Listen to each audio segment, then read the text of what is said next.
عن أنس بن مالك رضي الله عنه قال: كان رسول الله صلى الله عليه وسلم ضخم الرأس واليدين والقدمين. الحديث صحيح عند الجامع.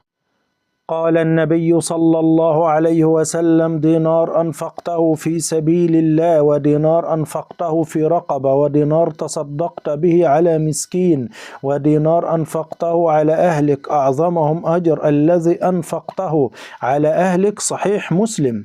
وقال النبي صلى الله عليه وسلم: قرست نمل نبي من الأنبياء فأمر بقرية النمل فأحرقت، فأوحى الله إليه أن قرصتك نملة أحرقت أمة من الأمم تسبح. صحيح البخاري.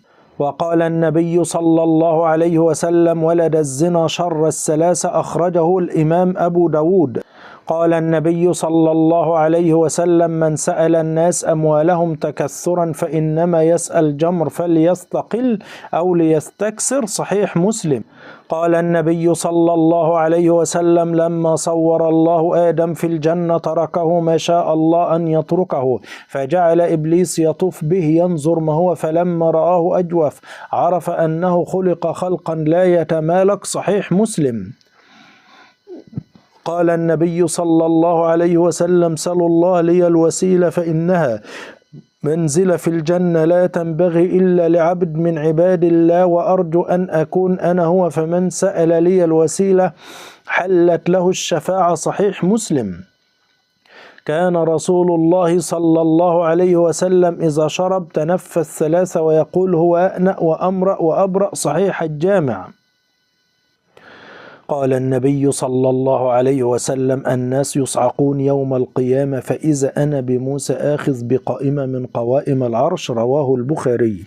قال النبي صلى الله عليه وسلم: المسلم أخو المسلم لا يظلمه ولا يسلمه، ومن كان في حاجة أخيه كان الله في حاجته، ومن فرج عن مسلم كربة فرج الله عنه كربة من كربات يوم القيامة، ومن ستر مسلما ستره الله يوم القيامة. صحيح البخاري.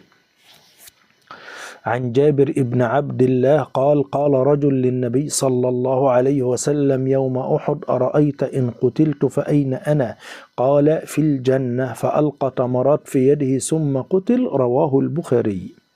قال النبي صلى الله عليه وسلم: اصبروا فإنه لا يأتي عليكم زمان إلا الذي بعده شرا منه حتى تلقوا ربكم. صحيح البخاري. سألت رسول الله صلى الله عليه وسلم عن نظر الفجأة فأمرني أن أصرف بصري. صحيح مسلم. قال رسولنا صلى الله عليه وسلم: من أدرك ركعة من الصلاة مع الإمام فقد أدرك الصلاة. صحيح مسلم. وقال النبي صلى الله عليه وسلم: لا تعجلوا بعمل أحد حتى تنظروا بما يختم له. الحديث في السلسلة الصحيحة. وقال رسول الله صلى الله عليه وسلم: كفى بالمرء إثم أن يحبس عمن يملك قوته. صحيح مسلم.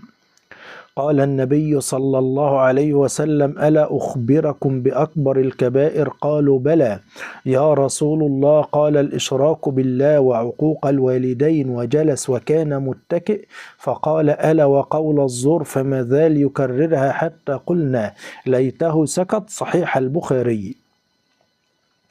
قال النبي صلى الله عليه وسلم: لا تزول قدم عبد يوم القيامة حتى يسأل عن أربعة: عن عمره فيما أفناه، وعن علمه ماذا عمل به.